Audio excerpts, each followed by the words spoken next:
자, 다음 소식입니다. 윤석열 대통령 탄핵 소추안 표결을 하루 앞두고 국회 상황이 지금 긴박하게 돌아가고 있습니다. 국회 나가 있는 취재 기자 연결해보죠. 나세훈 기자. 자, 나와 계십니까? 네, 국회입니다. 네. 먼저 한동훈 대표의 지금 오전에 있었던 이 폭탄 발언에 대해서 여당 내부 분위기 좀 전해주시죠. 네, 한동훈 대표가 당 회의에서 윤석열 대통령의 직무를 정지시켜야 한다고 선언한 뒤 국민의힘은 대응 방안을 두고 격론을 벌이며 경랑 속으로 빠져드는 분위기입니다. 한 대표는 지난 비상계엄 당시 윤 대통령이 정치인 체포를 지시했다며 대통령직을 계속하면 극단적 행동이 또 벌어질 수 있다고 주장했습니다. 다만 탄핵이란 단어를 직접 쓰진 않았고 결과적으로 야당이 추진하는 대통령 탄핵에 동의하는지는 명확하게 밝히지 않았습니다. 국민의힘은 회의 직후인 오전 11시부터 비상의원총회를 소집해 대통령 탄핵 표결에 대한 논의에 들어갔습니다.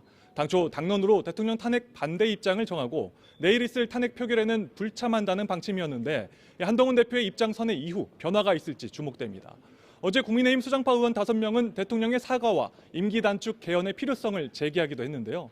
의원총회 전 저희 취재기자를 만난 일부 의원들은 대통령이 대체 왜 계엄을 했는지 여당 의원들의 제대로 설명조차 하고 있지 않다고 답답함을 호소하기도 했습니다.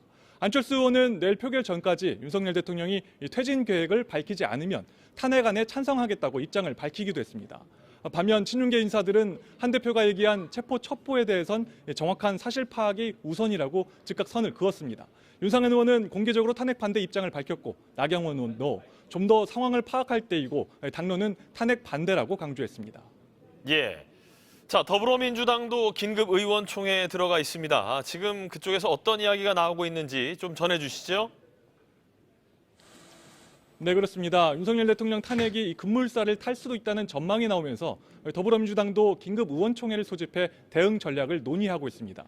이재명 대표는 오늘 특별 성명을 내고 윤석열 대통령의 직무 배제는 물론 내란 범죄 수개로 신속히 수사해야 한다고 촉구했습니다. 민주당은 여당 의원들에게 혼선을 주고 비상계엄 해제를 위한 국회 본회의 참석을 방해한 의혹이 있는 국민의힘 추경호 원내대표를 내란죄로 고발할 것을 검토하기로 했습니다. 전국의 긴장감이 급속도로 높아지는 상황인데 조국혁신당은 내일로 예정된 윤 대통령 탄핵안 표결도 오늘도 앞당기자고 제안했습니다. 민주당은 아직 한동훈 대표가 명확하게 탄핵 찬성 입장을 밝힌 게 아닌 만큼 좀 더 지켜봐야 한다는 기류가 우세합니다.